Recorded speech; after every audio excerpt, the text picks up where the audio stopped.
আসসালামু আলাইকুম। গ্রামীণ ফোন প্রেজেন্টস বিপিএল টকে সকলকে আমন্ত্রণ। আফিফ হোসেন ধ্রুব ১০৩ মিটারের একটা ছক্কা মেরেছেন মার্ক দেয়ালকে এবং একটা শর্ট পিচ লেন্থের বল ছিল। আফিফ হোসেন ধ্রুব বেশ ভালো এক্সিকিউট করেছেন।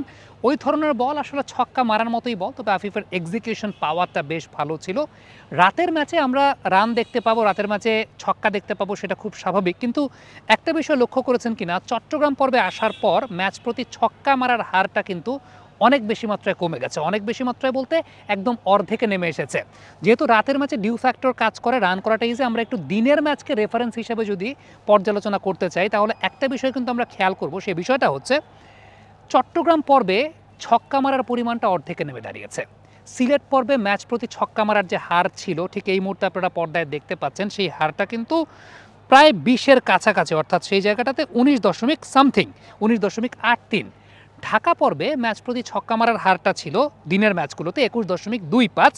চট্টগ্রাম পর্বে সেটা এসে দাঁড়িয়েছে 11.66।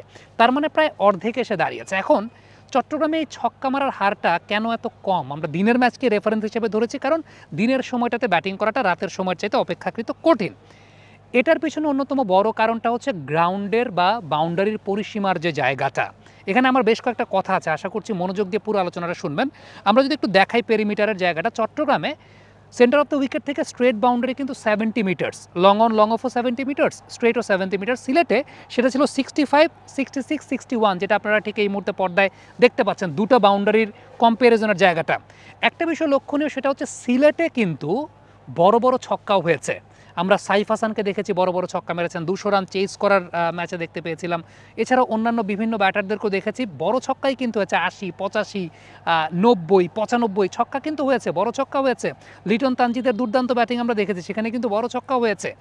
এখানে ব্যাপারটা যেটা, সেটা হচ্ছে ছক্কা মারা কিন্তু যতটা না শারীরিক, তার চাইতে অনেক বেশি সাইকোলজিক্যাল ব্যাপারও। ব্যাটারের ফুল সুইং অফ দ্য ব্যাট সিলেটে কিংবা ঢাকায় বাউন্ডারি সাইজটা একটু ছোট হওয়ার কারণে ব্যাটাররা অ্যাপ্রোচে গেছেন বেশি, ব্যাটাররা ব্যাটার ফুল সুইং করেছেন।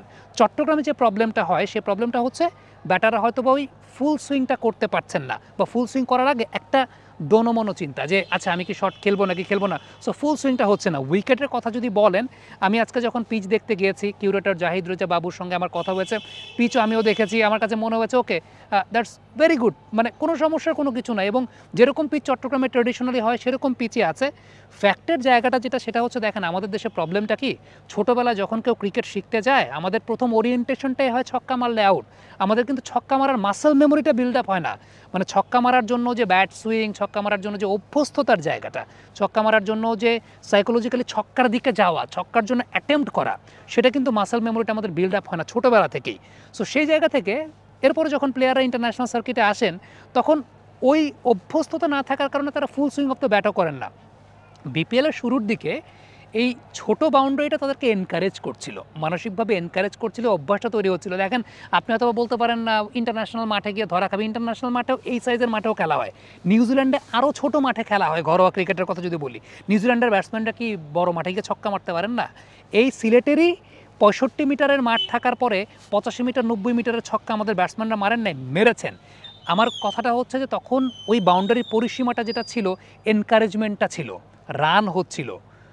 এখন চট্টগ্রামে এই যে সমালোচনা হয়েছে, তামিম ইকবাল খান কথা বলেছেন, নানাবিধ কারণে বাংলাদেশ ক্রিকেট বোর্ড হয়তো বা এখন বাউন্ডারিটাকে চিন্তা করছে, ঠিক আছে রেগুলার যে বাউন্ডারিটা থাকে সেই বাউন্ডারিটাই আমরা ব্যবহার করছি। বাট ওই ছোট বাউন্ডারি যে ইন্টারন্যাশনাল মাপের পরিসীমায় না, বিষয়টা কিন্তু সেরকম না। ইন্টারন্যাশনাল মাপের পরিসীমায় যেটা বলা আছে, সেন্টার অফ দ্য উইকেট থেকে স্ট্রেট বাউন্ডারি 82 মিটারের বেশি হতে পারবে না, 59 মিটারের ছোট হতে পারবে না। সো 65 মিটার সেই জায়গাটায় ইন্টারন্যাশনাল রেঞ্জের মধ্যেই আছে। হ্যাঁ, অপেক্ষাকৃত নর্মাল টাইমে যে ধরনের বাউন্ডারিতে খেলা হয় তার চাইতে ছোট, কিন্তু ছোট হওয়ার সুবিধাটা যেটা হচ্ছিল, আপনি কিন্তু ব্যাটারদেরকে অ্যাটেম্প নিতে দেখেছেন, ছক্কা মারার অভ্যস্ততাটা কিন্তু তৈরি হচ্ছিল।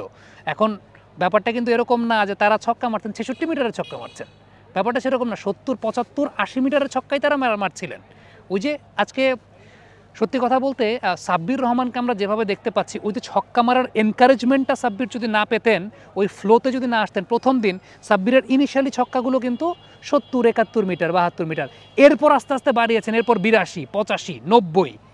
সো এই যে এনকারেজমেন্ট, ব্যাটারকে ফ্লোতে নিয়ে আসা, আমার কাছে মনে হয় শুরুর দিকে এই সিদ্ধান্তটা বাংলাদেশ ক্রিকেট বোর্ডের ব্যাটারকে ফ্লোতে নিয়ে আসার জন্য একটা উপযোগী সিদ্ধান্ত ছিল, যেটা আমি জানি না মানুষের সমালোচনা শুনে বা তামিম ইকবালের কথায় ইনফ্লুয়েসড হয়ে এখন যে কাজটা করা হয়েছে, এটা কিন্তু খেলার মানটা যে স্ট্যান্ডার্ডে পৌঁছেছিল, ব্যাটারদের যে অভ্যস্ততাটা তৈরি হচ্ছিল, সেই অভ্যস্ততাটা এখন অনেকাংশে কমেছে। ব্যাটাররা এখন ফুল সুইং অফ দ্য ব্যাট যান না খুব বেশি। কমেন্ট বক্সে আপনাদের মন্তব্য মতামত জানতে চাই।